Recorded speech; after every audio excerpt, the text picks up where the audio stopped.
एक बार एक गांव में एक साधु रहता था जो भगवान पर बहुत विश्वास रखता था। यह बार वह साधु पेड़ के नीचे बैठा था और भगवान को याद कर रहा था तो अचानक वहां बाढ़ आ गई। चारों तरफ पानी ही पानी। सब लोग अपने आप को बचाने के लिए ऊपर पहाड़ की तरफ भागने लगे। उनमें से एक आदमी देखा कि इस हालत में साधु जी भगवान की तपस्या कर रहे हैं। वह सोचा कि ये अपने आप को बचाने के लिए कुछ क्यों नहीं कर रहे हैं। तो वो साधु से बोला, अरे आप कहीं क्यों नहीं जा रहे हो?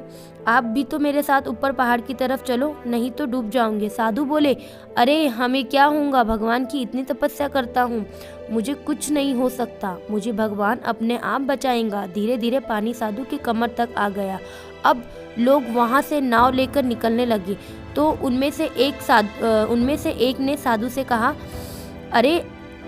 अरे पानी आपकी कमर तक आ गया है, आप हमारे साथ चलो। तो साधु ने कहा, नहीं, भगवान मुझे अपने आप बचाएगा।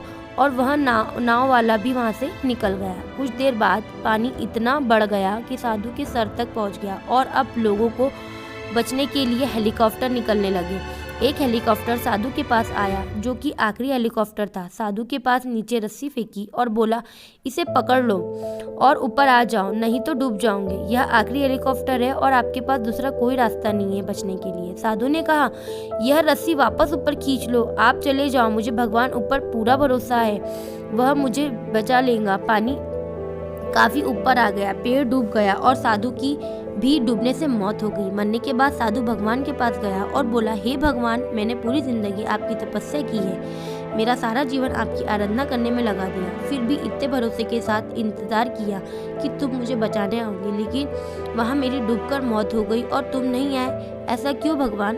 भगवान बोले, मूर्ख इंसान, एक नहीं 3 बार आया था, वो 3 बार मैं ही था जो तुम्हें पहला पैदल, दूसरा नाव और तीसरा हेलीकॉप्टर से द्वारा तुम्हें बचाने के लिए आया था। और तुम्हें मैंने 3 अवसर भी दिए थे, लेकिन तुमने मेरा एक भी अवसर पहचान नहीं पाया, पता नहीं किसका इंतजार कर रहा था।